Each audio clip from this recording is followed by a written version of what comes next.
আজি আমি দেখিবলৈ পাইছো সমগ্র দেশতে এই যে নির্বাচন হৈ গল, নির্বাচনের পিছতে মানুষ কৃচ্ছ সাধন করার কারণে কৈ আছে সরকার।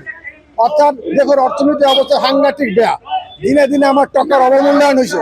আর আমি দেখিছো প্রতি মাহে মাহে রাজ্য সরকারবোৰে ধার লৈ আছে, আর ধার লৈ কোনো কনস্ট্রাকটিভ কাম করা নাই, গঠনমূলক কোনো কাম করা নাই। এইবিলাক হিতাধিকারী সৃষ্টি, বিভিন্ন মঠ মন্দির দান কৰি আছে। আজি দেশৰ অৰ্থনীতি একেবাৰে বেয়া হৈ গৈছে, টকাৰ অৱমূল্যায়ন হৈছে, ডলাৰৰ মূল্য বৃদ্ধি পাইছে।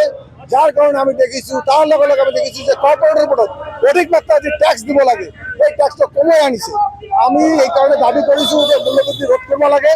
টকাৰ অৱমূল্যায়ন যিটো হৈছে, সেইটো ৰোধ কৰাৰ কাৰণে ব্যৱস্থা ল'ব লাগে, ৰাইজক ৰেহাই দিব লাগে। তাৰ কাৰণে পেট্ৰল ডিজেলৰ ওপৰত যি তুমি অতিৰিক্ত মূল্য নিৰ্ধাৰণ কৰিছা, চেছ লগাইছা, এইবিলাক কমাই আনক। আৰু সঠিক এটা অৰ্থনৈতিক নীতি ল'ব লাগে, যি নীতিৰ জৰিয়তে দেশৰ অৰ্থনৈতিক অৱস্থাটো শক্তিশালী কৰা যায়। আমি দেখিছো বৈদেশিক শক্তি আৰু এতিয়া সাংঘাতিকভাৱে বাঢ়িছে, আৰু আমাৰ দেশৰ ওপৰত মাৰ্কিন আধিপত্য সৃষ্টি হৈছে।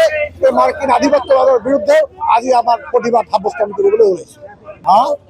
যিবিলাক আছে দাবী লৈ আমি আমাৰ উপায়ুক্তক আমি সাবমিট কৰিম, আৰু উপায়ুক্তৰ জৰিয়তে মুখ্যমন্ত্ৰীৰ দৃষ্টি আকৰ্ষণ কৰিম। মূল্যবৃদ্ধিৰ কাৰণে কঠোৰ এটা ব্যৱস্থা গ্ৰহণ কৰা হয়।